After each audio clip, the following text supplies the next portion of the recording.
राम राम। आज भगवत गीता के 12वें अध्याय के 11 से लेके 20 श्लोकों के भाव को हम समझेंगे और भगवान की उदारता का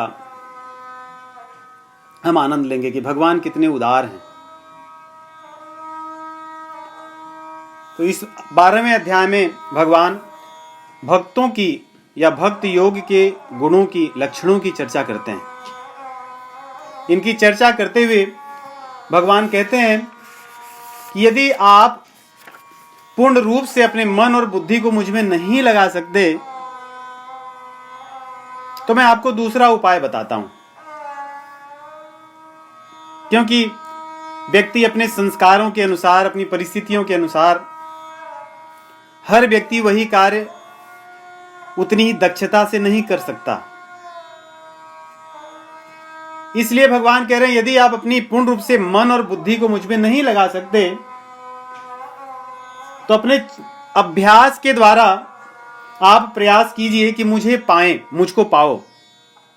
अथ चित्तम समाधातुम न शक्नोसि मयि स्थिरम अभ्यास योगेन ततो माम इच्छाप्तुम धनंजय। तो आप अभ्यास कीजिए, जप कीजिए, ध्यान कीजिए, नियम के अनुसार स्वाध्याय कीजिए, यज्ञ कीजिए, जो आपके कर्तव्य हैं उनको कीजिए, उन नियमों का पालन करते हुए आप अभ्यास कीजिए। लेकिन हर जो आपके कार्य हैं ये अभ्यास कर रहे हो उसमें मुझे पाना चाहो, इसीलिए अभ्यास योग कहते हैं। और अभ्यास से भगवान मिलते हैं। ये भगवत गीता के पिछले 8वें अध्याय में भी भगवान इस बात की चर्चा करते हैं कि अर्जुन, अभ्यास के द्वारा मुझे पाया जा सकता है। अभ्यास योग युक्तेन चेतसा नान्यगामिना परमं पुरुषं दिव्यं याति पार्थानुचिन्तयन्। हे पार्थ, अभ्यास योग युक्तेन, अभ्यास योग से युक्त होकर के परमं पुरुषम दिव्यम, उस परम पुरुष, दिव्य परम पुरुष को पाया जा सकता है। उसका चिंतन करके, अभ्यास करके पा सकते हैं। तो भगवान कह रहे हैं कि आप अभ्यास कर सकते हो, जैसे साधक करते हैं। हम जप करते हैं, कीर्तन करते हैं, भजन करते हैं, स्वाध्याय करते हैं, सत्संग करते हैं, प्रतिदिन अपने जीवन का कुछ समय निकालते हैं, नियम से अभ्यास किया करते हैं। लेकिन कई बार व्यक्ति वो भी नहीं कर पाता, तो भगवान उसको विकल्प दे रहे हैं। चलो, आप अगर अभ्यास नहीं कर सकते तो क्या करोगे? अभ्यासेप्य समर्थोसी मत्कर्म परमो भव मदर्थमपि कर्माणि कुर्वन् सिद्धिमवाप्स्यसि। 10वां श्लोक कहते हैं कि आप यदि अभ्यास नहीं कर सकते तो मेरे लिए कर्म करो। कई बार ऐसा लगता है कि ये सरल है, लेकिन है तो सरल, सही बात है। कर्म तो हम सब करते हैं, बिना कर्म किए कोई रह ही नहीं सकता। जीव एक क्षण भी कर्म किए बिना नहीं रह सकता। लेकिन वो कर्म किसके लिए करता है? स्वतः के लिए, अपने भोग के लिए। इसलिए भगवान के लिए कर्म करना लगता तो है बड़ा सरल, लेकिन बहुत कठिन है। इसमें भी अभ्यास की आवश्यकता तो होगी, बिना अभ्यास के व्यक्ति नहीं कर सकता। लेकिन यदि किसी के अंदर बहुत अधिक रजोगुण है और बड़े बड़े वो कर्म करना ही चाहता है, उसके किए बिना नहीं रह सकता, तो भगवान कह रहे मेरे लिए कर। अब ये कैसे समझे? जैसे देखिए, सैनिक होता है, सैनिक स्वयं के लिए नहीं लड़ता, वो लड़ता है अपने स्वामी के लिए। और उस लड़ाई में उसके प्राण भी चले जाते हैं। और लड़ाई में यदि विजय हो जाए तो विजय का वो भागीदार नहीं होता कि विजय इनकी हुई, विजय राजा की होती है। कोई देश जीत जाए, उस देश के जो प्रधान हैं, राष्ट्रपति हैं, जो मुखिया हैं, जो प्रधानमंत्री, उनकी विजय मानी जाती है, उस सैनिक की नहीं मानी जाती। लेकिन सैनिक अपने सभी कौशलता का प्रयोग करके राजा के लिए लड़ता है, कर्म उनके लिए करता है। तो भगवान कहते हैं कर्म मेरे लिए करे। तो इस प्रकार अगर सोचें, हम जो कर्म कर रहे हैं प्रतिदिन, और कर्म अर्थात जो शास्त्र के अनुकूल कर्म हो, धर्म के अनुकूल कर्म हो, जो शास्त्र विहित कर्म हो, निषिद्ध कर्म नहीं कि हम झूठ बोलें, छल करें, दूसरों को लूटें, दूसरों को कष्ट पहुंचाएं, उसका फल ऐसा नहीं। भगवान कह रहे हैं मेरे लिए, अर्थात जो धर्ममय कर्म है वो करे तो स्वयं पूरी निष्ठा लगाकर, हो सकता है उसको प्राण भी दे जाने पड़े उसमें, परंतु कभी ये ना सोचे कि उसकी विजय होगी या उसकी पराजय होगी, उसमें सफलता या असफलता मेरी होगी।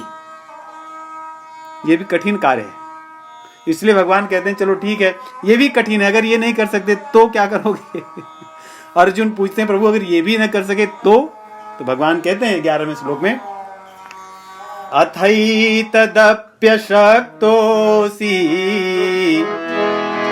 कर्तुं मद्योगमाश्रितः।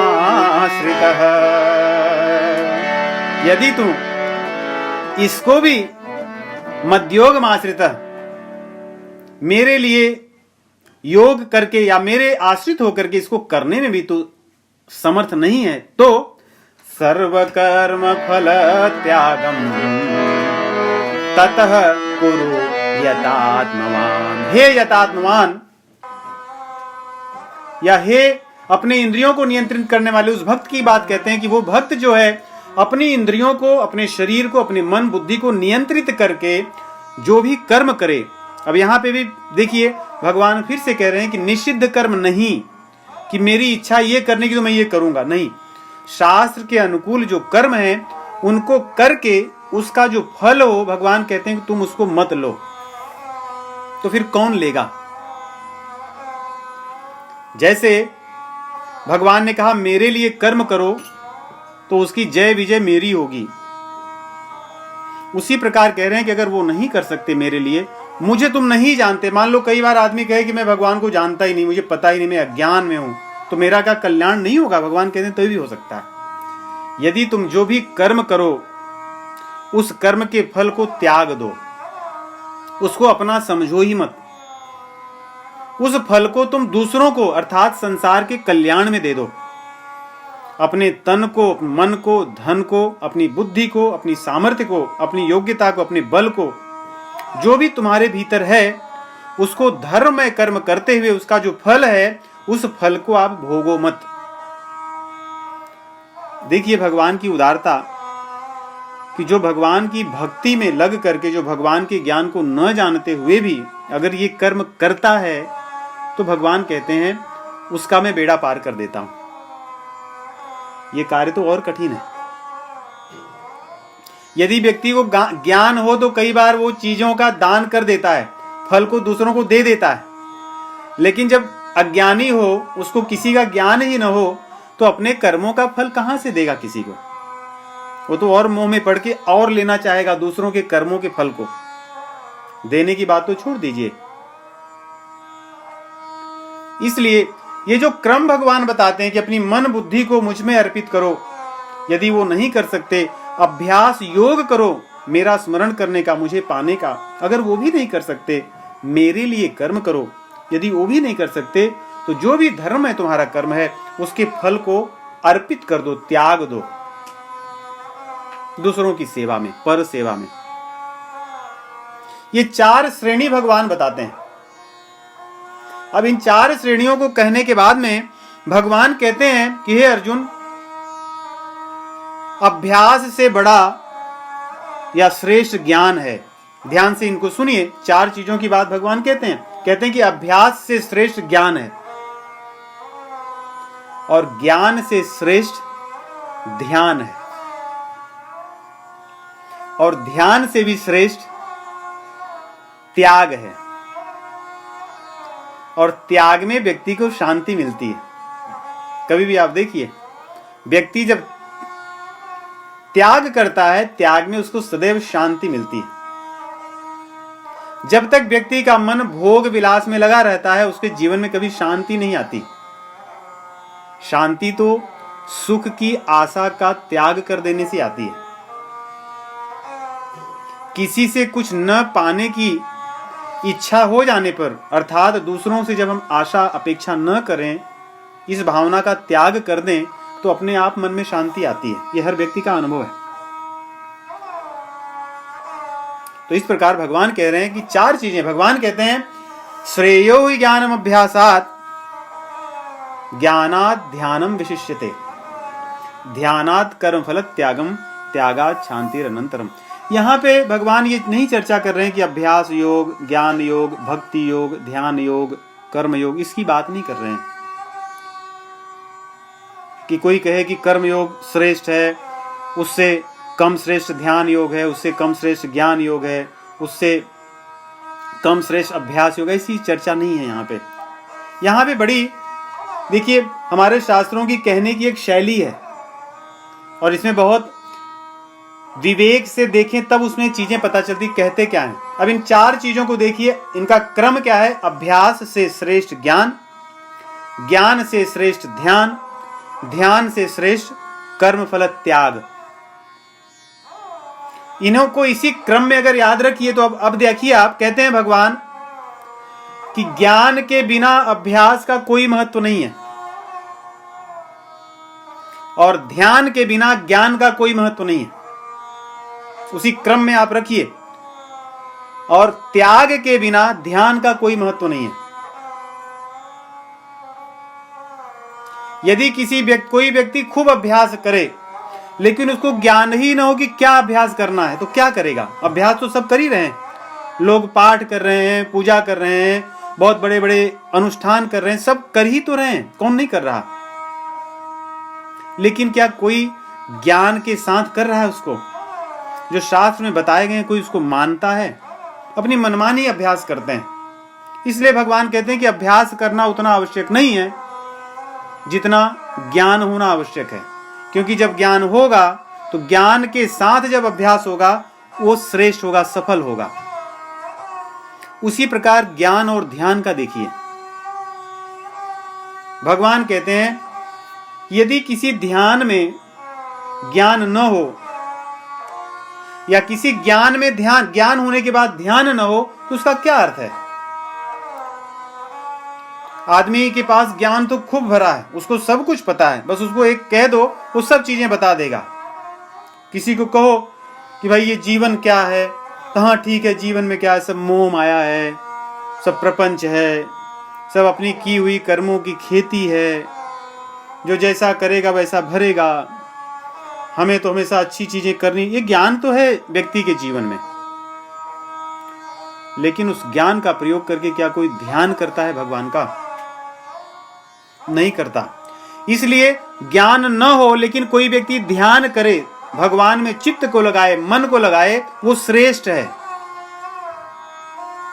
क्योंकि सभी को शास्त्रों का ज्ञान हो जाए उसके बाद वो ध्यान करेंगे अब संभव ही नहीं है, और न तो ये आवश्यकता ही है कि ये ज्ञान हो जाने के बाद ही ध्यान करो। इसलिए देखिए हमारे शास्त्रों में कितनी अच्छी बात बताई गई है। गुरु शिष्य की परंपरा है। क्या सभी शिष्यों को सभी विषयों का ज्ञान होता है? नहीं होता, परंतु एक चीज उनके जीवन में होती है कि गुरु के वचनों का पालन करना, बस इतना ही होता है। उसी का पालन करके वो जो साधना और ध्यान करते हैं उसी से वे सफल हो जाते हैं। इसीलिए गुरु की महिमा इतनी कही गई है। गुरु के वचन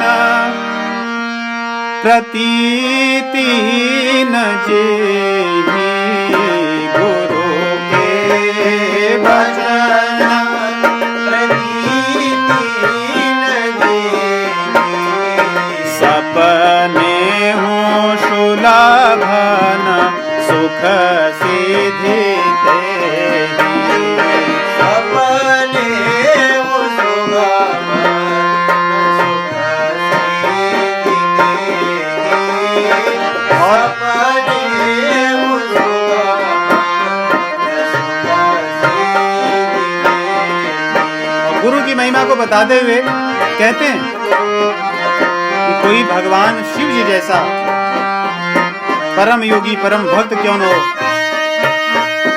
कोई ब्रह्मा जी के जैसा श्रेष्ठ पद पर बैठा पूरी सृष्टि का ज्ञानी क्यों न हो, परंतु गुरु के बिना उसका उद्धार संभव नहीं है। गुरु बिना भवनिधि तरई न कोई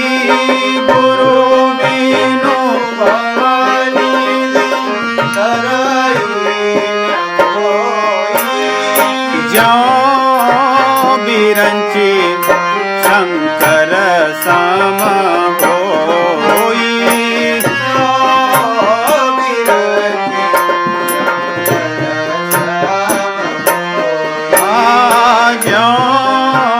बिरंची शंकर सम होई।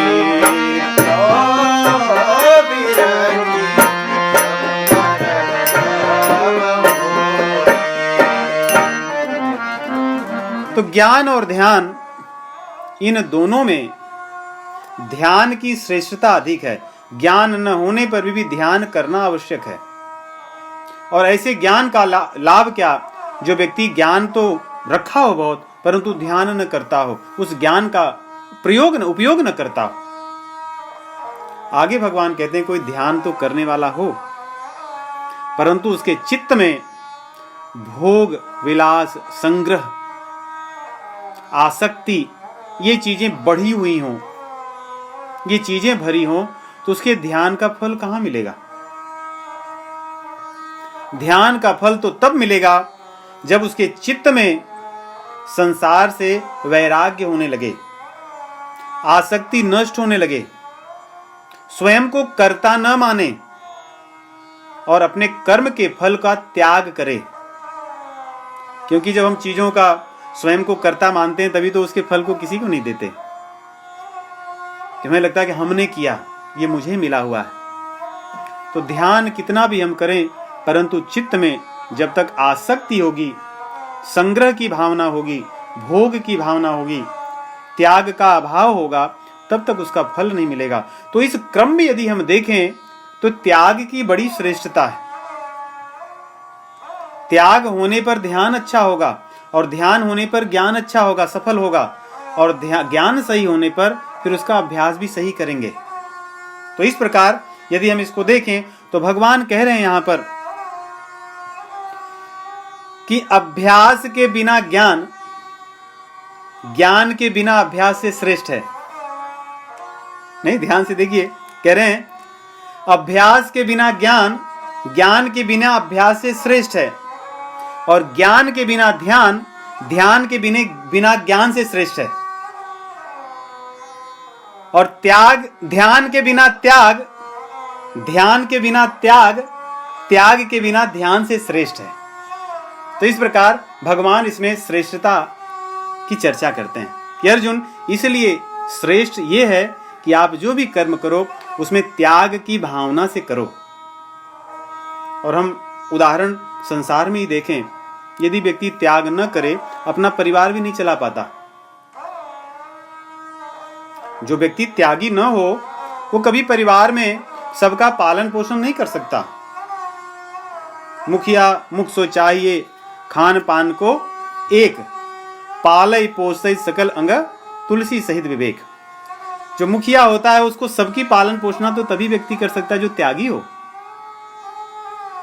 घर की समस्याओं का मूल अगर कारण देखें तो त्याग का अभाव ही तो है। व्यक्ति पाना बहुत चाहता है, देना कुछ नहीं चाहता। सबसे सम्मान चाहता है, सम्मान किसी को नहीं देता। तो इस प्रकार भगवान कहते हैं कि त्याग बहुत आवश्यक है और ये श्रेष्ठ है। इसलिए त्याग होते ही शांति मिल जाती है। जैसे ही त्याग होगा शांति मिल जाएगी। इसकी चर्चा पहले भी भगवान कह आए थे 5वें अध्याय के 12वें श्लोक में। युक्तः कर्म फलम त्यक्त्वा शांतिमाप्नोति नैष्ठिकीम्। कि जो योगी है कर्म के फल को त्याग देता है तो उसको नैष्ठिकी शांति मिलती है, श्रेष्ठ भगवान के अनुभव की शांति मिलती है। और जो नहीं त्यागता तो अयुक्तः कामकारेण फले सक्तो निबध्यते। जो योगी नहीं है वो कर्म को कर करके उसके फल को स्वयं भोगता है और संसार में वो बंधा रहता है। और यही संसार में बंधने का मुख्य कारण त्याग का अभाव है।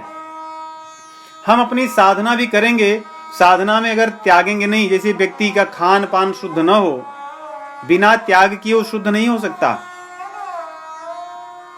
हमारे भीतर जो दुर्गुण हैं बिना उनको त्यागे सद्गुण आ नहीं सकते, इसलिए त्याग की बड़ी श्रेष्ठता है।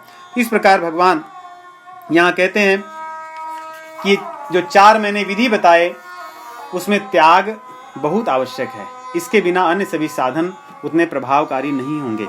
ऐसा कह करके अब अगले 7 श्लोकों में भगवान सिद्ध भक्तों के लक्षण बताते हैं, सिद्ध पुरुषों के लक्षण बताते हैं। ये बहुत कठिन है, ये बहुत श्रेष्ठ स्थिति है। जो भक्त सिद्ध हो चुके हैं वे इसी स्थिति में सदैव रहते हैं।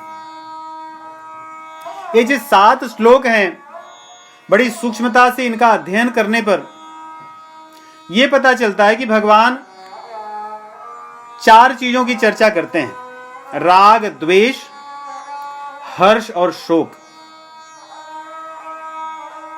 राग, द्वेष और हर्ष, शोक, इन्हीं की चर्चा सभी 7 श्लोकों में करते हैं। राग और द्वेष तो ऐसे भयंकर हैं कि इनके रहने पर व्यक्ति सही को सही और गलत को गलत नहीं कह पाता। जिसके साथ हमारा राग हो उसको, उसके भीतर 1000 गलतियों को भी हम कभी नहीं मानते, और जिससे द्वेष हो उसकी 1000 अच्छाइयों को भी हम कभी अच्छा ही नहीं मानते। कोई कितना भी अच्छा व्यक्ति क्यों हो बेचारा, बस हमारा उससे द्वेष हो जाए, बस हम उसकी बुराई करते कभी नहीं थकते। और ये बहुत भयंकर चीज है। ये जो 2 चीजें हैं बड़े भयंकर है। और राग द्वेष होने पर हर्ष और शोक तो आना ही है, ये निश्चित रूप से आएंगे। इसीलिए भगवान 3 अध्याय में भी कहे थे कि ये राग द्वेष ऐसे हैं, इनको तज दो। इनको नहीं तजोगे तो ये तुम्हारे बाधक हैं अध्यात्म मार्ग के। इंद्रियस्यार्थे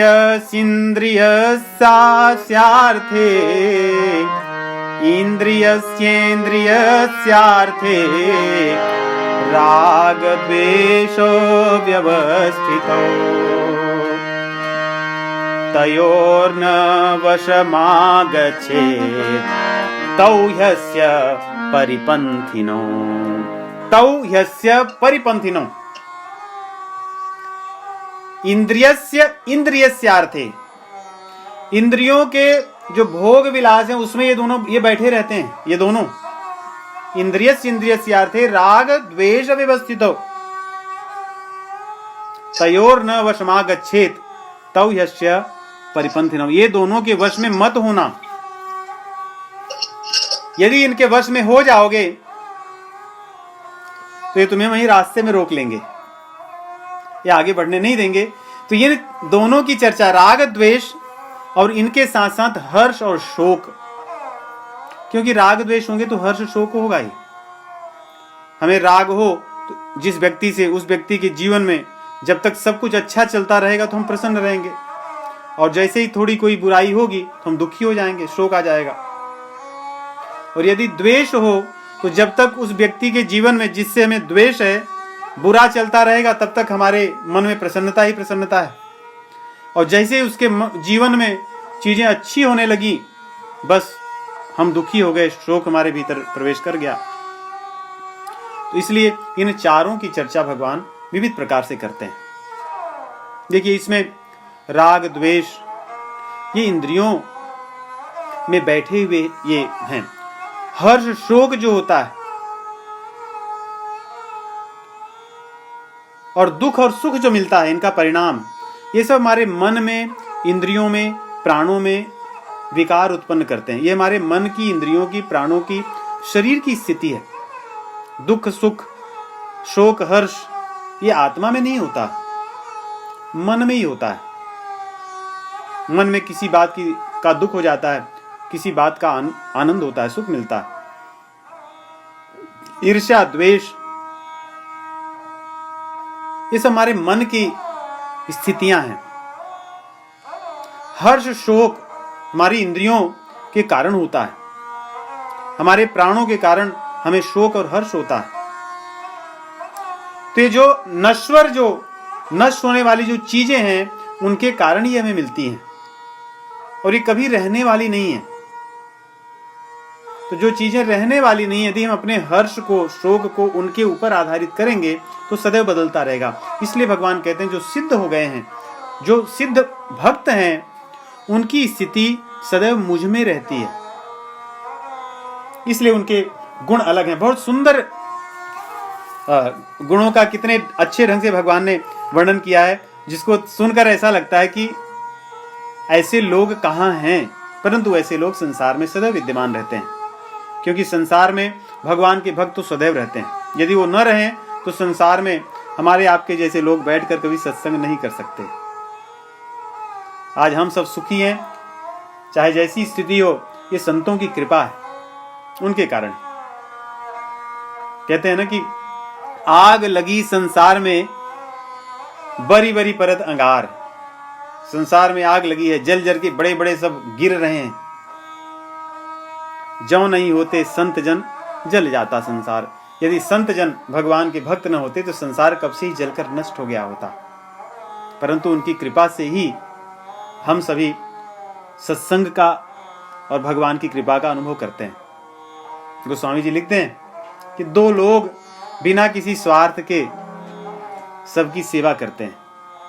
एक भगवान है और दूसरे भगवान के भक्त हैं, क्योंकि उनके भीतर ऐसा गुण है, इसीलिए वो कर पाते हैं। हे तो रहित जग जुग उपकारी, हे तो रहित जग जुग उपकारी, हे तो रहित जग जुग उपकारी,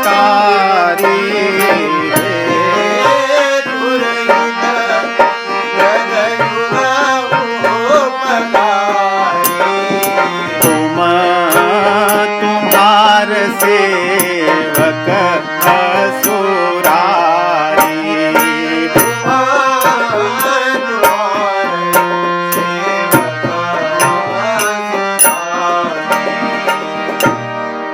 तुम और तुम्हारे सेवक भगवान को कहते हैं कि हे प्रभु, आप और आपके सेवक यही तो बिना स्वार्थ के सबकी सेवा करते हैं।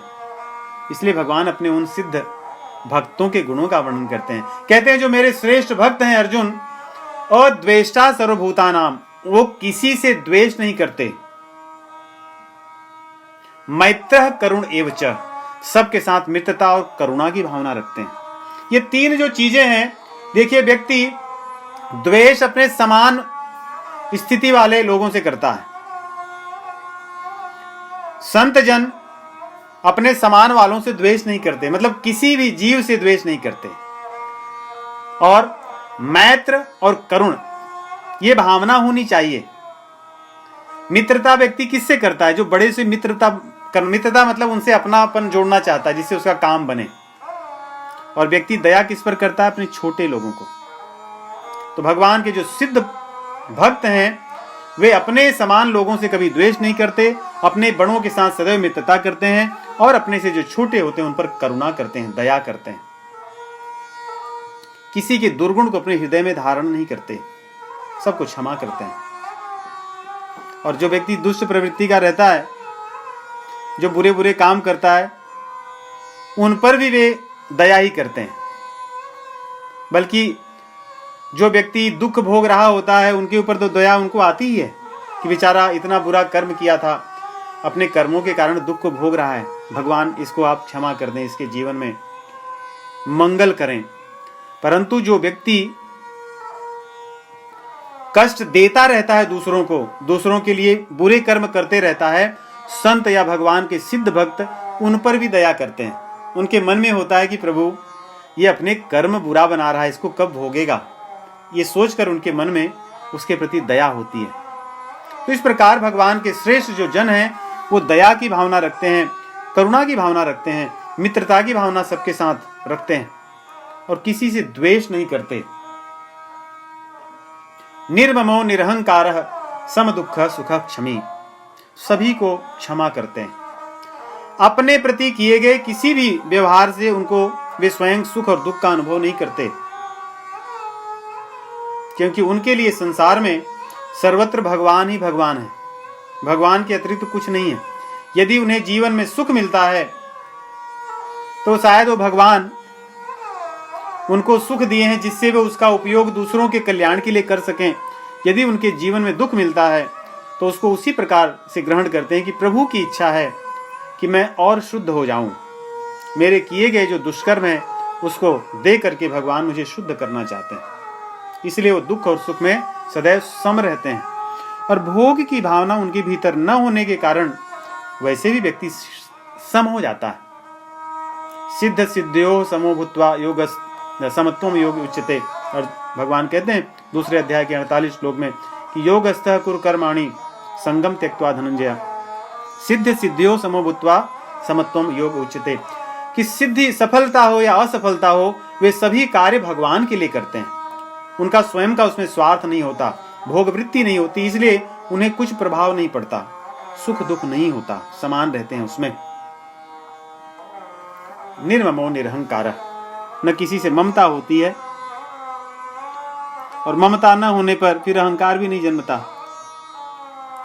हम किसी से अपना लगाव लगा लेते हैं तभी तो अहंकार पनपता है कि मैं इनका बेटा हूं, मैं इनकी बेटी हूं मेरे माता पिता ऐसे हैं, मेरे पति पत्नी ऐसे हैं, मेरा समाज ऐसा है, मैं इस कुल से आता हूं, ये देश में मैं जन्मा हूं।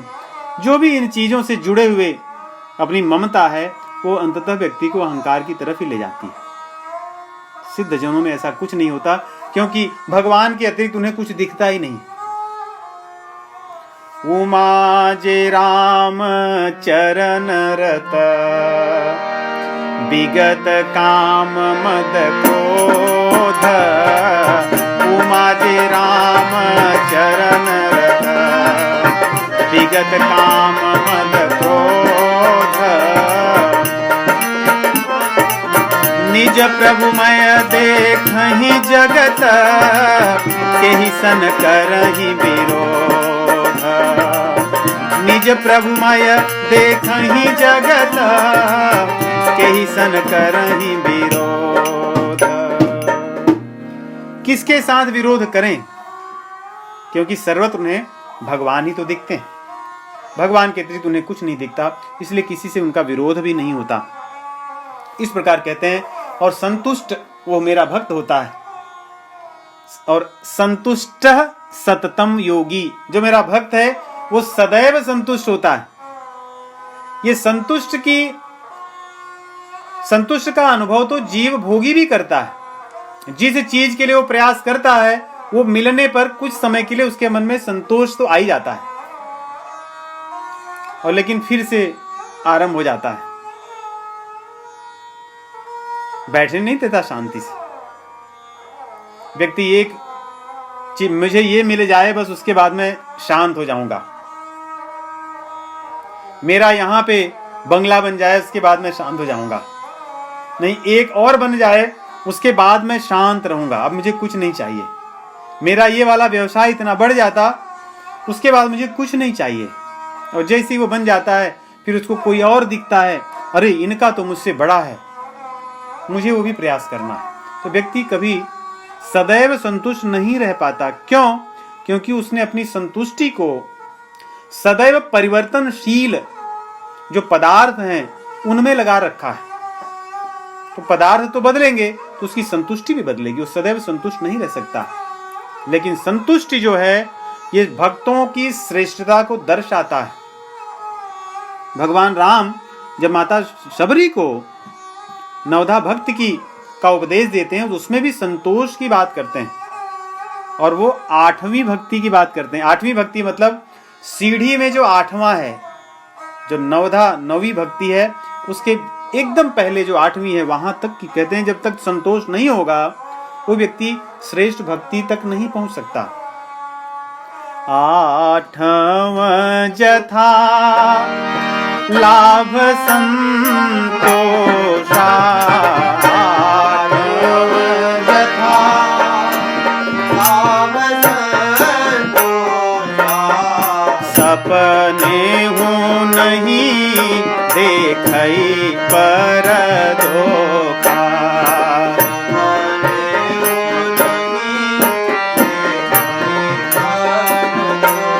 सपने में भी परदोष को न देखे, क्योंकि जब व्यक्ति संतुष्ट हो जाता है उस समय उसको किसी की बुराई नहीं दिखती। जैसे देखिए, कभी व्यक्ति की इच्छा हो कि मेरा ये बड़ा काम हो जाए, और जब उसका बड़ा कार्य हो जाता है तो मिठाइयां बांटता है, उत्सव करता है।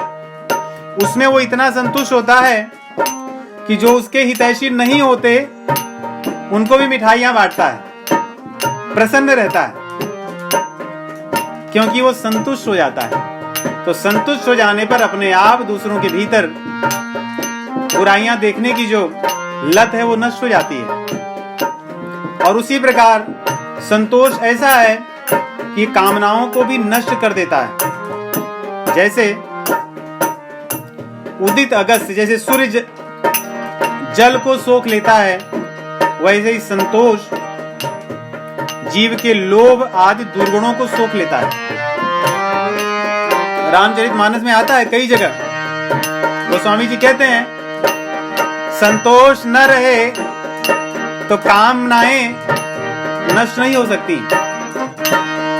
बिनु संतोष न काम न साही, बिनु संतोष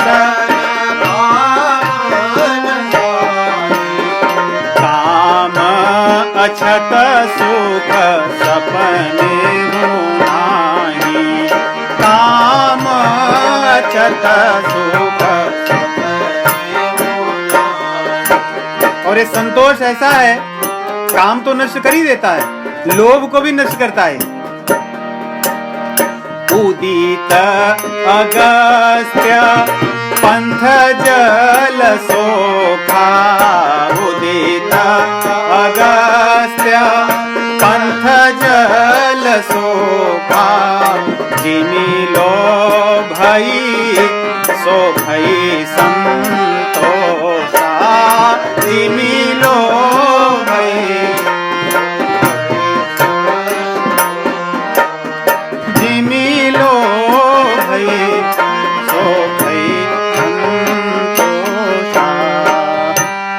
तो संतोष न हो तो हमारी साधना चल नहीं सकती, क्योंकि फिर हमें समय ही नहीं मिलेगा। व्यक्ति इतना व्यस्त है आज, यदि उससे पूछिए कि क्यों। एक जन के यहाँ मैं गया था कल स्पोकेन, वहां पर एक सज्जन थे, उनसे चर्चा हो रही थी। वे भी यही कह रहे थे, कहते थे मन ऐसा है कि कभी वो शांत नहीं बैठता। एक व्यवसाय किया वो बड़ा बढ़िया हो गया, फिर दूसरा व्यवसाय किया वही बढ़िया चल रहा है, तीसरा किया वही बढ़िया चल रहा है, चौथा किया वही बढ़िया चल रहा है। समय बहुत कम है, फिर भी मन नहीं मानता। ऐसा लगता है कि अब पांचवा भी करें, छठा भी करें। अलग अलग सिटीज में, अलग अलग शहरों में, नगरों में मैं करता रहूं, लेकिन स्वयं के लिए समय मिले न मिले, मन एक के बाद दूसरा, दूसरे के बाद तीसरा, तीसरे के बाद चौथा, इस प्रकार प्रयोजन करता ही रहता है। स्वयं के लिए फिर समय कहां मिलेगा। और यदि आप अपने से प्रश्न पूछिए कि हम क्यों कर रहे हैं, किसके लिए, क्यों, अंततः जाके उत्तर यही मिलेगा कि संतोष नहीं है मन में। बिनु संतोष न काम न साही, काम अछत सुख सपने होना ही। इसलिए काम के रहते संतुष्टि कभी नहीं हो सकती, सतत संतुष्ट तो संभव ही नहीं है। और अध्यात्म में सतत संतुष्टि ये एक धन है जो व्यक्ति कमाता है साधना करके, भगवान की कृपा से जो उसको प्राप्त होती है। ये संसार में नहीं मिल सकती, ये योगियों को ही मिलती है। इसीलिए कहते हैं कि गोधन गज धन बाजी धन और रतन धन खान। गोधन, गज धन, बाजी धन अर्थात संसार की जितनी भी वैभव संपत्ति है या अन्य जो वैभव संपत्ति है, और रतन धन खान। जब आवई संतोष धन सब धन धूरी समान। जिसके मन में संतोष की भावना आ गई तो बाकी सब जिसके लिए संसार मर रहा है उसके लिए तो धूल के समान है। क्या आवश्यकता है? भगवान ने जो मुझे दिया, जिसमें मेरा जीवन चल रहा है, उसी में व्यक्ति वही धनी है। वास्तव में धनी वही व्यक्ति है जिसके मन में संतोष की भावना। तो यहां पे कहते हैं मेरे जो भक्त हैं वे सतत संतुष्ट रहते हैं, उनका संतोष कभी नष्ट नहीं होता। भागवत पुराण में भी कहते हैं सदा संतुष्ट मनसः सर्वाः सुखमया दिशः शर्करा कंटकादिभ्यो यथोपान पदः शिवम।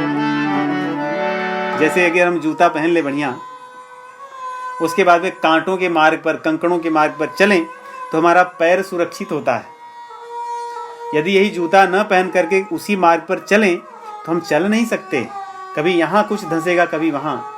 भागवत पुराण में कितनी सुंदर बात कहते हैं संतोष उसी श्रेष्ठ और अच्छे जूते के समान है जिसको धारण कर लेने पर जीव संसार के कष्टों से मुक्त हो जाता है, उसको कहीं कुछ चुभता नहीं, बड़े आनंद में रहता है सदैव।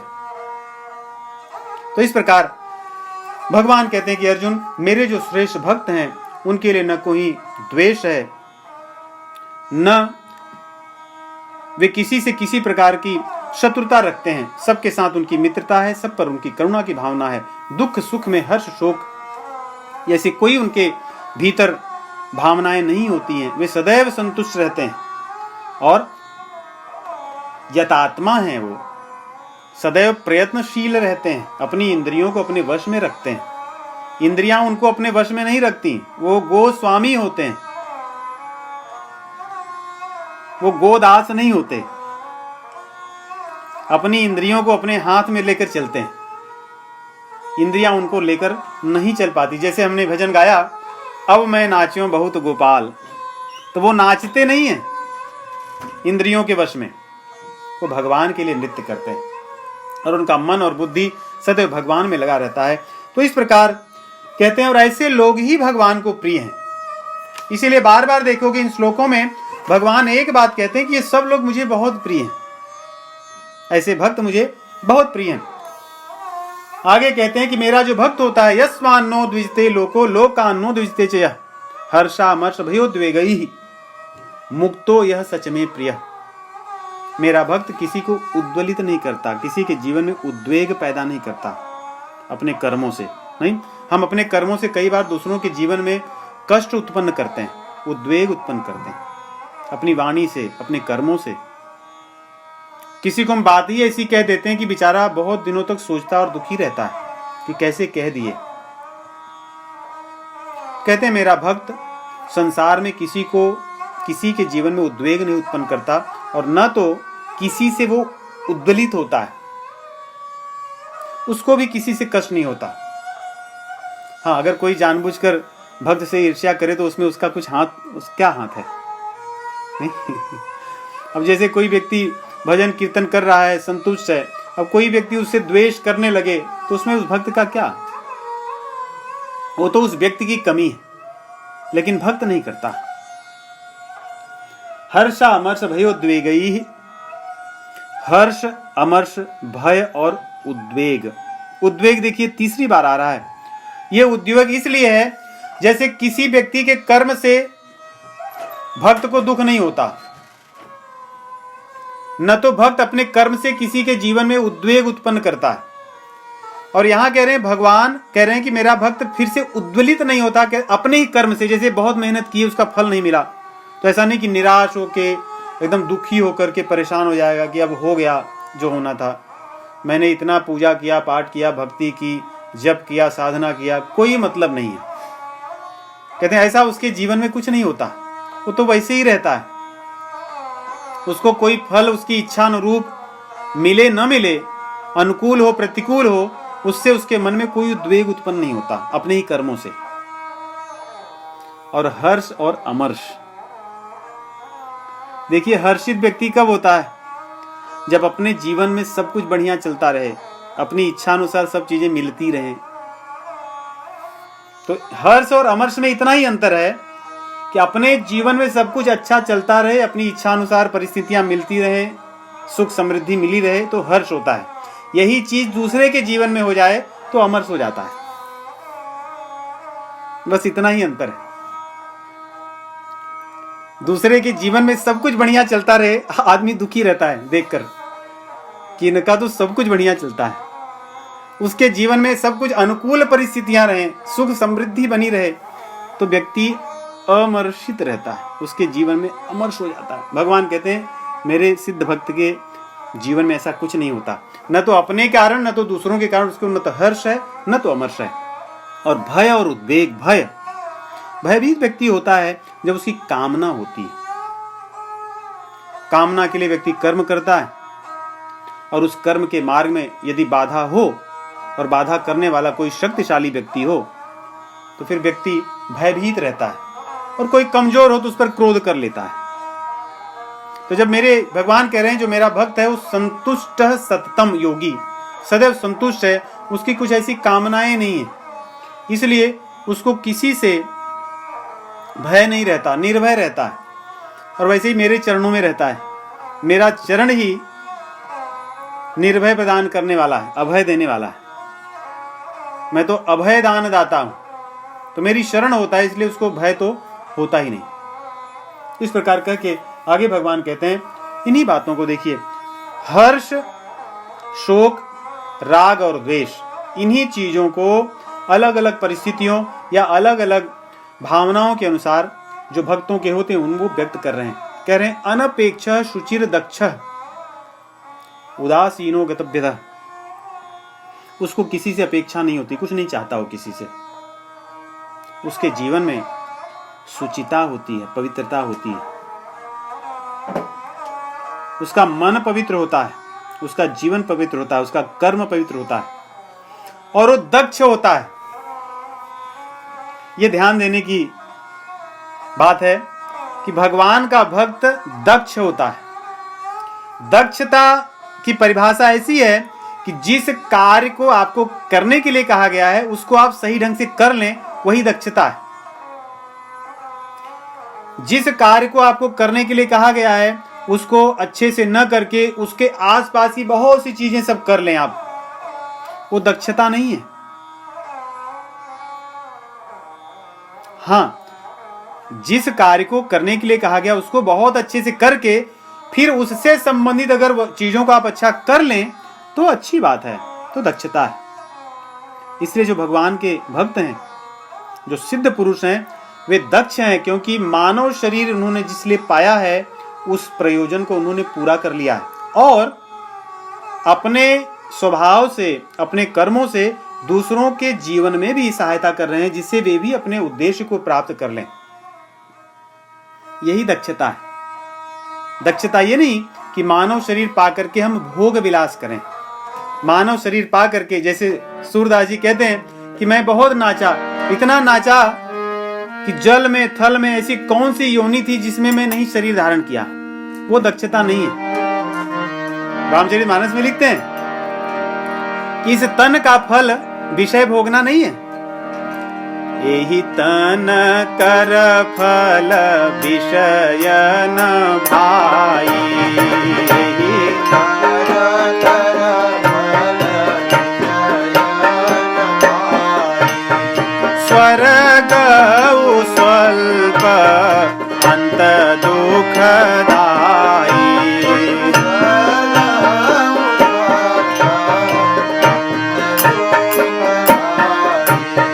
स्वर्ग स्वल्प अंत दुखदाई, कबहु भल कहई न कोई,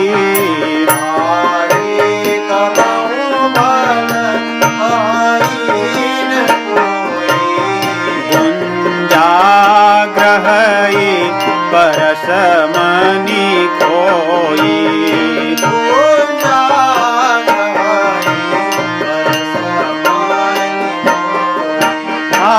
गुंजा ग्रहई परस मणि खोई,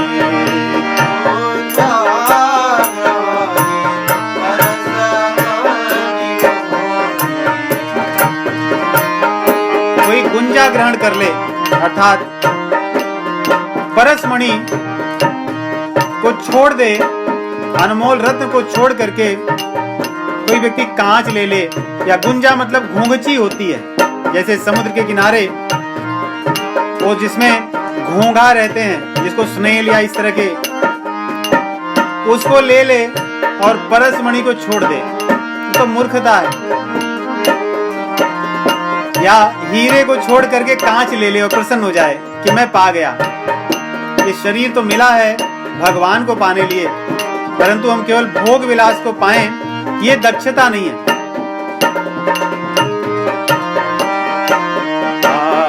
कांच किरीच बदले ते लेगी, कांच किरीच बदले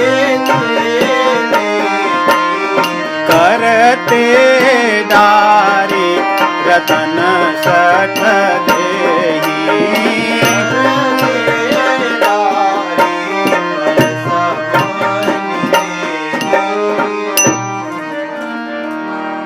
तो इस प्रकार कहते हैं कि मेरा भक्त जो है वो दक्ष होता है, कुशल होता है, और अपने भक्तों की कहते हैं ना भगवान दासता करते हैं। इन गुणों को सोचिए, भगवान स्वयं अपने भक्तों के गुण का वर्णन करके हर बार कह रहे हैं कि वो मुझे बहुत प्रिय है। कितनी बार कह रहे हैं, नहीं, जब भी बताते हैं कहते हैं वो मुझे बहुत प्रिय है, मुझे बहुत प्रिय है। अर्थात उनको कितना प्रिय होगा ये सोचिए। भागवत पुराण में अपने ऐसे ही भक्तों के लिए कहते हैं कि मैं अपने इन भक्तों के चरण की धूलि के लिए मैं उनके पीछे पीछे दौड़ता हूं, जहां वो जाते हैं मैं वहां पहुंच जाता हूं। कहते हैं मैं उनके चरण की धूलि को लेना चाहता हूं। कहते हैं ये जहां पहुंच जाएं उस स्थान को पवित्र बना देते हैं। मेरे तीर्थ में मेरे भक्त रहते हैं, इसलिए मेरे तीर्थों की महिमा है। ये भगवान का वचन है। इसलिए भगवान बार बार कह रहे हैं कि मेरे ये भक्त मुझे बहुत प्रिय हैं। भागवत पुराण में कहते हैं निरपेक्षम मुनिम शांतम निर्वैरम समदर्शनम अनुव्रजाम्यहम नित्यम पूये ये त्यंघ्रि रेणुभिः, कि मैं इनके चरण रज को पाने के लिए मैं इनके पीछे पीछे दौड़ता रहता हूं जहां ये जाते हैं। ये मुझे इतने प्रिय हैं। कौन से भक्त? अनपेक्षम, जिनको मुझसे कुछ चाहिए या संसार से कुछ नहीं चाहिए होता, उनसे। और संसार में भी हम देखते हैं, यदि किसी व्यक्ति को किसी की अपेक्षा न हो, उसका सम्मान ज्यादा होता है। यदि हम अपेक्षा रखें सबसे, तो उस व्यक्ति का उतना सम्मान नहीं होता। भगवान कहते हैं कि जो अपेक्षा नहीं रखता कुछ भी, उसके मैं पीछे पीछे भागता हूं। और इतना ही नहीं, कहते हैं कि मेरे जो भक्त हैं वे उनके संग से स्थान तीर्थ बन जाते हैं। इसलिए जहां जहां भगवान के चरण कमल पड़ते हैं वो तो तीर्थ बन ही जाते हैं, जहां जहां भक्तों के चरण कमल पड़ते हैं वे स्थान भी तीर्थमय हो जाते हैं, तीर्थ होते हैं। ऐसी भगवान की स्वयं की वाणी है। तो इस प्रकार कहते हैं कि भगवान कहते हैं कि जो मेरे भक्त हैं, जो उदासीन हैं और गतव्यथ, जिनको किसी व्यथा से जो ऊपर उठ चुके हैं, वो मुझे बहुत प्रिय हैं। उदासीन का अर्थ होता है जो ऊंचाई पे बैठे, उत आसीन। जैसे मान लो बाढ़ आई हो और हम पहाड़ की शिखर पे बैठे हों, हमें कुछ प्रभाव नहीं पड़ता, तो हम उदासीन हैं। वैसे ही कहते हैं जो मेरा भक्त होता है वो हर्ष शोक या किसी भी परिस्थिति में उदासीन रहता है। वो इतनी ऊंचाई पे बैठा रहता है कि हर्ष शोक सुख दुख ये चीजें वहां तक पहुंच नहीं पाती। आगे कहते हैं कि यो न हृष्यति न द्वेष्टि न शोचति न कांक्षति शुभाशुभ परित्यागी भक्तिमान्यः समे प्रियः।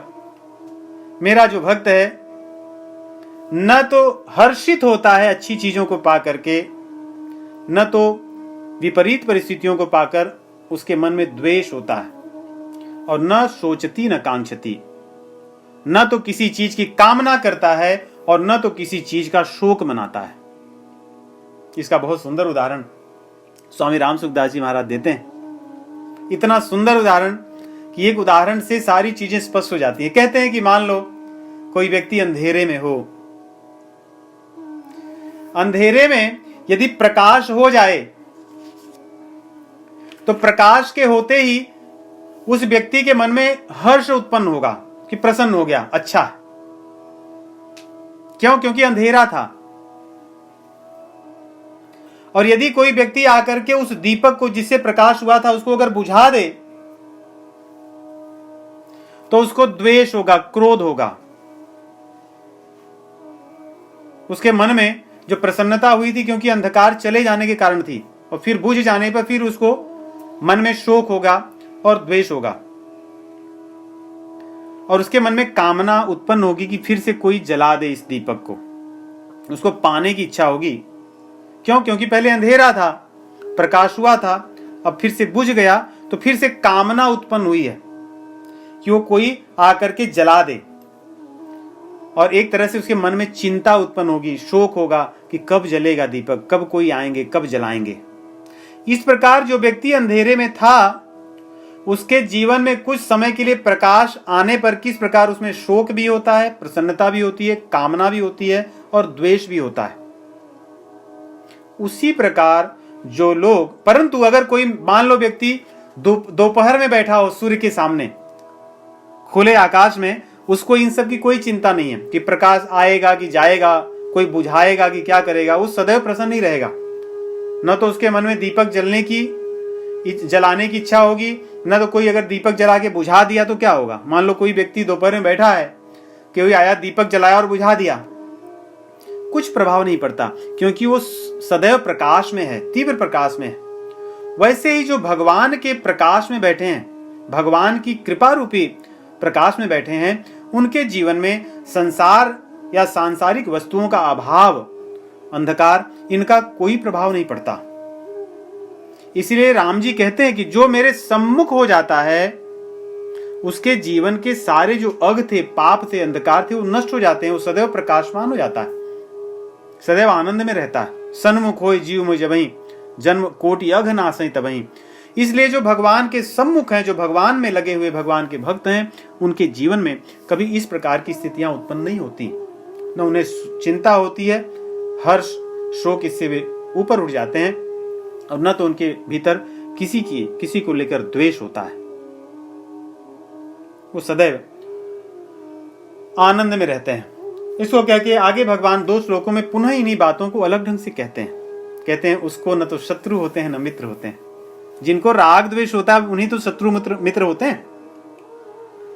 और जो व्यक्ति कुछ चाहता है, इच्छा होती है, अपेक्षा होती है, उसी को मान अपमान से और निंदा और स्तुति से उसके जीवन में प्रभाव पड़ता है। परंतु जिसके मन में सदैव संतोष है और किसी से आशा नहीं है, तो उसको मान मिले अपमान मिले, उससे उस पर प्रभाव नहीं पड़ता। शीतोष्ण सुख दुखेषु सम संग विवर्जिता। मेरा जो भक्त है वो संग विवर्जित होता है, कामनाओं से रहित होता है, संसार के भोग और संग्रह की भावनाओं से ऊपर रहता है, वो तीनों गुणों में निर्लिप्त नहीं रहता, गुणातीत होता है। इसलिए जो मेरा भक्त है उसके कोई शत्रु मित्र नहीं होते। मान अपमान में वो सदैव वैसे ही रहता है। मान अपमान ये मन के विषय है नहीं, मन में मान अपमान लगता है, कहीं शरीर में थोड़ी लग जाता है कि मेरा मान हो गया, मुझे यहां कट गया है मेरा सिर फूट गया मान अपमान के कारण, ऐसा कुछ नहीं होता, वो तो मन में लगता है। और शीतोष्ण सुख दुखदा ये इंद्रियों पे होता है। इंद्रियां शीत और उष्ण का, अच्छी बुरी परिस्थितियों का अनुभव करती हैं, और सुख दुख का अनुभव तुम्हारे प्राणों को, शरीर को होता है। इस प्रकार ये चीजें भी बाहरी जो हमारी इंद्रियां हैं, हमारा शरीर है, हमारे प्राण है, मन, इन सब पर होता है। तो कहते हैं मेरा जो भक्त है वो निंदा हो या स्तुति हो, इनमें समान रहता है। वैसे साधारण व्यक्ति देखिए, निंदा होने पे आनंदित होता है और निंदा होने पे दुखी होता है, और उसकी स्तुति हो जाए तो आसमान में उड़ता है। लेकिन जो भगवान के श्रेष्ठ भक्त हैं वो दोनों स्थितियों पे समान होते हैं। और जो साधक हैं, जो भगवान के उस सिद्ध भक्तों की श्रेणी में नहीं पहुंचे हैं, वे लोग भी निंदा होने को एक अवसर मानते हैं कि निंदा होने पर उसमें अच्छी चीजों को या अपने दुर्गुणों को दूर करने का प्रयास करते हैं, और स्तुति होने पर भगवान को अर्पित करते हैं और सावधान रहते हैं कहीं मैं छटक कर गिर न जाऊं, क्योंकि स्तुति होने पर फिसल कर गिरने की संभावना अधिक होती है। नीतियां भी ऐसी हैं, यदि किसी व्यक्ति को गिराना हो तो आप उसकी प्रशंसा कीजिए, 1 बार 2 बार 3 बार। यदि वो व्यक्ति सक्षम नहीं होगा तो आपके सामने भले कहेगा कोई बात नहीं, ऐसा नहीं है, परंतु धीरे धीरे फिर उसकी आशा बंध जाएगी कि मेरी प्रशंसा होनी चाहिए, और फिर उसके भीतर अन्य दुर्गुण आने लगेंगे, और फिर कभी आप एक दिन प्रशंसा नहीं करोगे तब सारे दुर्गुण जो बैठे रहेंगे उस दिन उसके सिर पर चढ़ जाएंगे कि आज आपकी प्रशंसा क्यों नहीं हुई। ये लोग आपसे द्वेष करते हैं, आपकी अच्छाई को नहीं देखते। तो इस प्रकार साधक को, जो सिद्ध पुरुषों की श्रेणी में नहीं पहुंचे, ऐसे साधक भक्तों को भी अपनी स्तुति में सदैव सावधान होना चाहिए और अपनी निंदा को अवसर के रूप में ग्रहण करना चाहिए, उससे अपने दुर्गुणों को दूर करना चाहिए।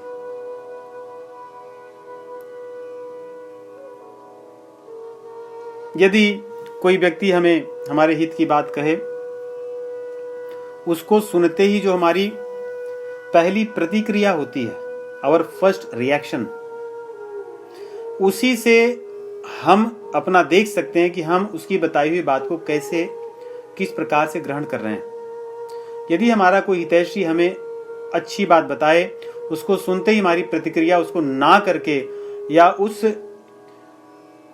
को किसी न किसी प्रकार से सिद्ध करने की, या उस बुराई को, कहते हैं ना कि हम बताना चाहते हैं कि बुराई नहीं है, आपको इस कारण दिख रही होगी, या उसका हम कारण बताने लगे, तुरंत हमें वहां सावधान होना चाहिए कि मैं बुरे रास्ते पर चल रहा हूं, मैं निंदा और स्तुति की जाल है उसमें फंसा हुआ हूं। इसलिए मेरे हितैषी जो मुझे अच्छी चीज बताते हैं उसको भी मैं नहीं मान करके उससे अपने आप को बचाने का प्रयास करता हूं।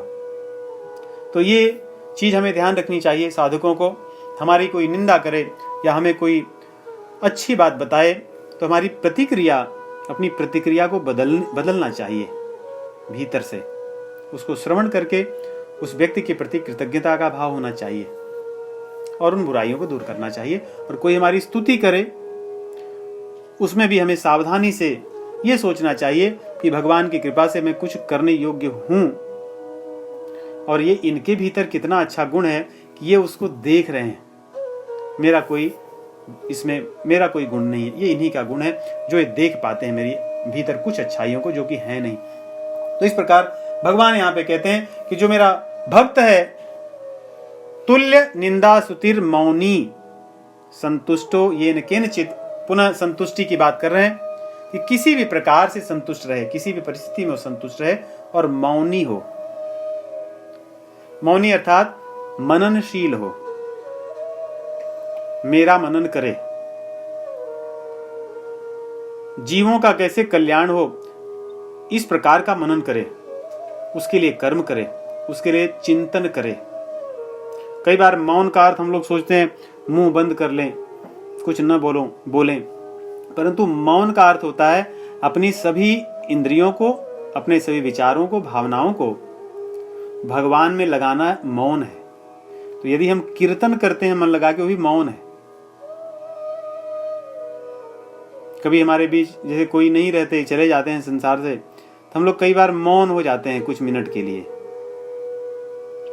उस मौन से श्रेष्ठता है कि हम सब मिल करके उनके लिए भजन करें, कीर्तन करें, भगवान के नाम का जप करें, ध्यान करें। ये मौन अच्छा है। तो इस प्रकार भगवान कहते हैं कि मौनी जो मेरा भक्त होता है, मौनी होता है और अनिकेत होता है, अर्थात घर बसाने में ही अपनी पूरी जिंदगी नहीं लगा देता।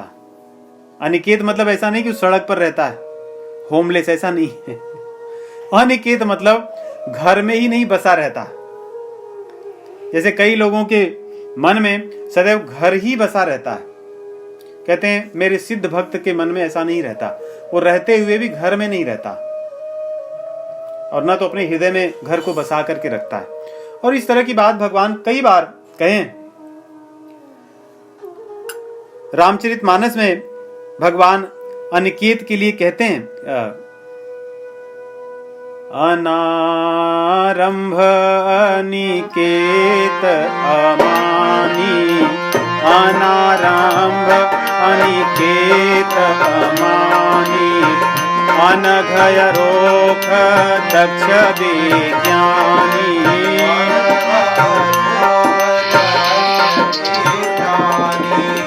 अनघय रोख दक्ष विज्ञानी।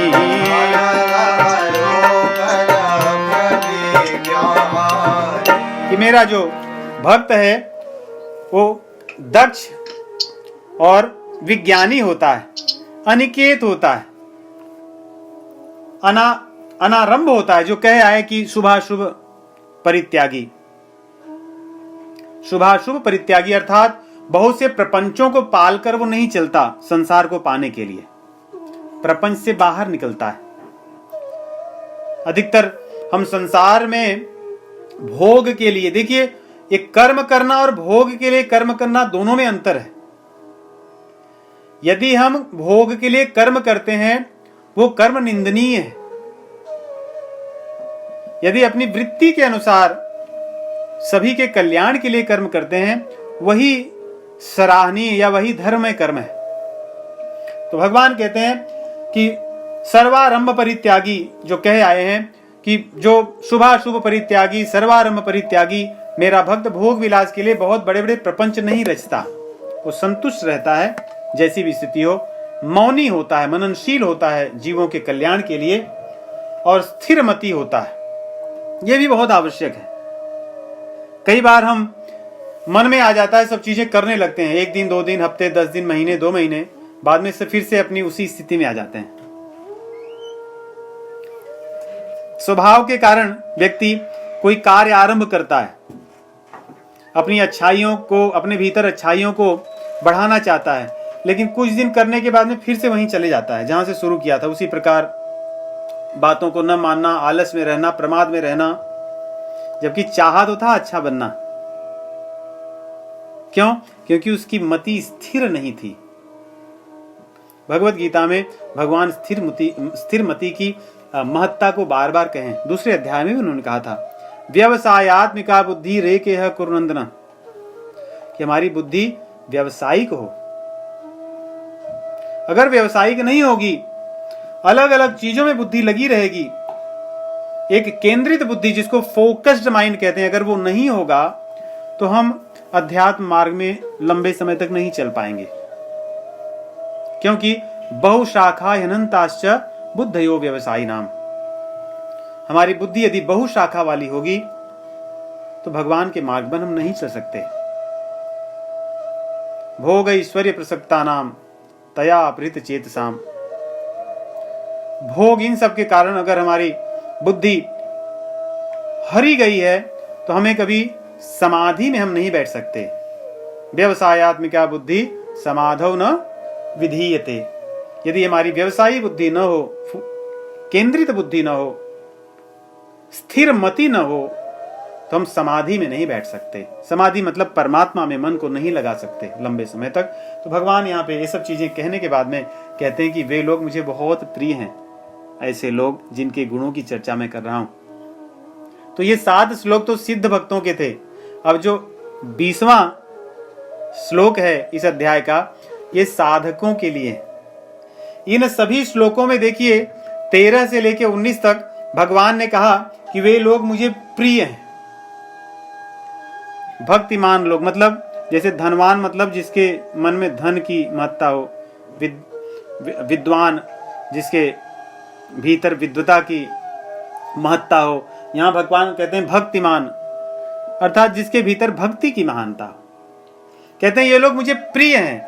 लेकिन 20वें श्लोक में भगवान क्या कहते हैं, देखिए, ये तु धर्म्यामृतमिदं यथोक्तं पर्युपासते, ये तु धर्म्यामृतमिदं यथोक्तं पर्युपासते, श्रद्धाना मत परमा भक्तास्तेतीव मे प्रियाः, श्रद्धाना मत परमा भक्तास्तेतीव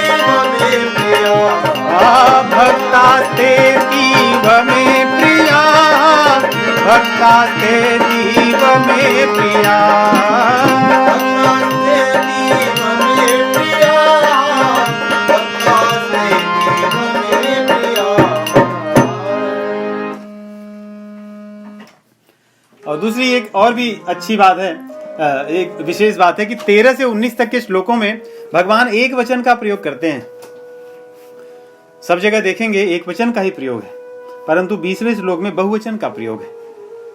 और 20वें श्लोक में कहते हैं वे लोग मुझे प्रिय नहीं, कहते हैं अतीव प्रिय, बहुत अधिक ही प्रिय हैं वे लोग, बहुवचन।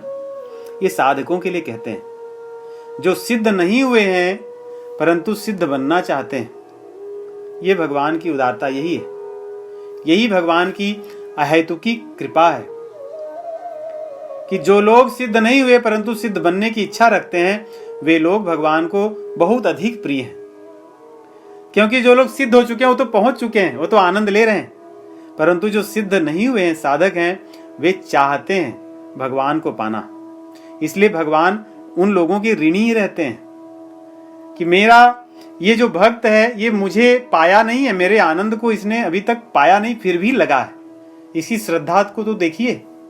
इसलिए भगवान कहते हैं श्रद्धाना मत परमा, वे मेरे परायण होते हैं, कठपुतली की तरह मेरे पीछे लगे रहते हैं और अपनी श्रद्धा को नहीं छोड़ते। इस प्रकार श्रद्धा को लेकर के भगवान स्थान स्थान पर भगवत गीता में भी अपने भक्तों की चर्चा करते हैं। कहते हैं भक्ति में श्रद्धा की ही श्रेष्ठता है, क्योंकि हम भगवान को पाए नहीं हैं फिर भी उनके पीछे पड़े हैं, फिर भी उनके पीछे लगे हैं कि हम उनको पाना चाहते हैं। इसलिए भगवान अपने ऐसे भक्तों को बहुत प्रेम करते हैं और कहते हैं ये तु धर्म्यामृतमिदम्। जो इसके पहले अमृत वाली बात कहे आए हैं कि जैसे अनपेक्ष हो, शुचि हो, दक्ष हो, निंदा स्तुति में समान हो, मान अपमान में समान हो, करुणा रखे सब जीवों से, जब सब जीवों पर किसी से द्वेष न रखे, हर्ष अमर्ष न रखे, इस तरह के जो गुण बता आए हैं भगवान, यही अमृत है। कहते हैं मेरा जो साधक भक्त है, जो इन धर्ममय मार्ग पर चलने के लिए प्रयास कर रहा है अपनी श्रद्धा के कारण, वो मुझे बहुत अधिक प्रिय है, उसको मैं बहुत प्रेम करता हूं। इस प्रकार इस अध्याय में हम देखते हैं कि स्थान स्थान पर भगवान अपने भक्तों को कहते हैं कि ये लोग मुझे बहुत प्रिय हैं, बहुत प्रिय हैं, बहुत प्रिय हैं। इसका अर्थ यही है कि जो चीज भगवान को प्रिय है वही चीज हमें करना चाहिए, करने का प्रयास करना चाहिए।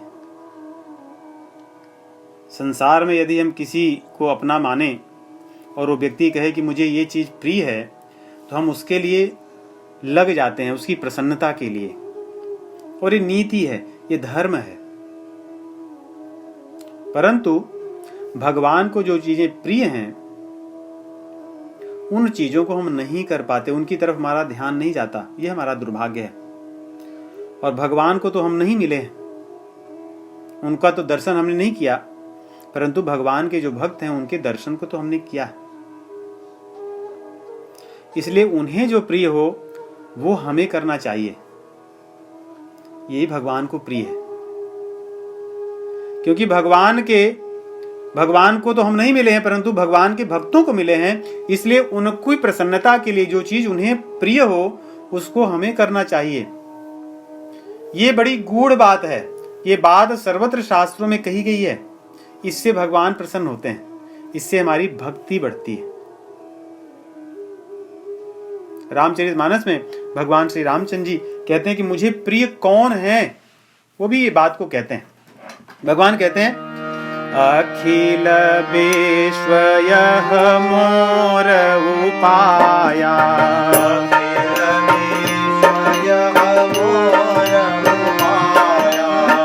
सब पर मोरी बराबरी दाया।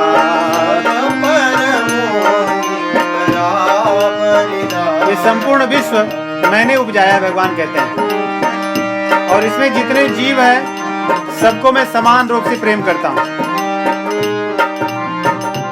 मुझे किसी से समस्या नहीं है। समोहम सर्वभूतानां, मैं सभी में समान रूप से देखता हूं। परंतु इन सभी जीवों में मुझे प्रिय कौन है? तीन मह जो परिहरि मद माया तिन मह जो परिहरि मद माया भजई मोहि मन बचय रुकाया भजई मोहि मन बचय। परंतु इन सभी जीवों में जो मद और माया को छोड़कर वचन से, मन से और शरीर से मेरा भजन करता है वो मुझे बहुत प्रिय है।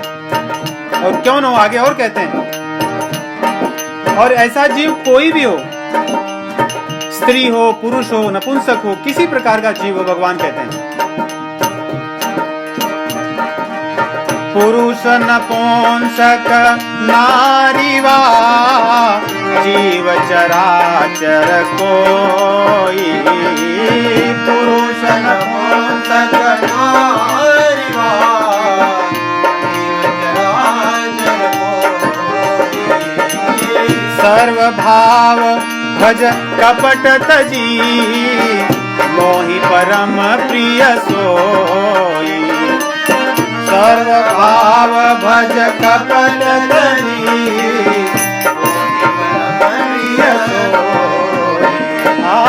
मोहि परम प्रिय सोई